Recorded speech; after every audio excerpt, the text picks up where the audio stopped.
Mudik dengan mobil listrik kini tak lagi perlu takut kehabisan daya di tengah jalan. Polres Sragen memiliki cara sendiri untuk memastikan para pemudik menggunakan mobil listrik agar tetap tenang saat melintas di Sragen, Jawa Tengah. Inovasi baru ini adalah layanan kawal darurat bagi pengguna mobil listrik. Layanan ini diberi nama Mbak Dewi, layaknya stasiun pengisian kendaraan listrik umum. Program ini menjadi salah satu langkah adaptif kepolisian dalam merespon perkembangan kendaraan ramah lingkungan yang semakin banyak digunakan masyarakat, terutama saat momentum arus mudik dan arus balik lebaran masa operasi Ketupat Candi 2026.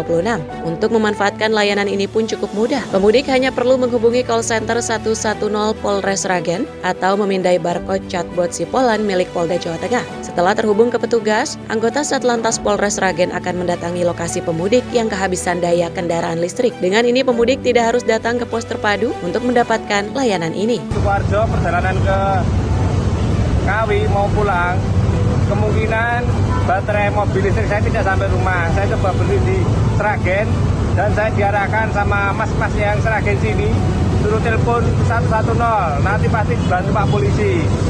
Setelah beberapa waktu Pak Polisi sudah datang. Terima kasih Polisi Sragen.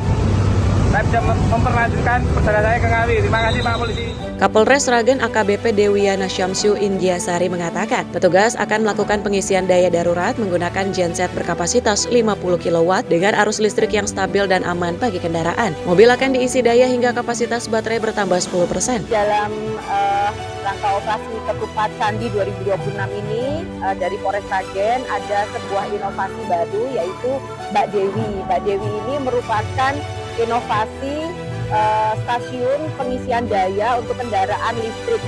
Jadi apabila ada pemudik yang mungkin mengalami kehabisan daya secara mendadak bisa menghubungi layanan call center kami 110 ataupun juga dengan scan barcode chatbot Sipolan Polda Jateng. Kemudian nanti petugas kami akan menghampiri pemudik tersebut dengan membawa Mbak Dewi ini untuk memberikan pelayanan pengisian daya listrik sampai dengan 10%. Dengan sistem pelayanan yang terpusat di pos terpadu, Polres Sragen memastikan bahwa mudik tahun ini bukan sekedar soal kelancaran lalu lintas, tapi juga soal kenyamanan dan keselamatan hingga sampai di kampung halaman. Dari Sragen, Jawa Tengah, Raditya Hermansyah, Sinpo TV melaporkan.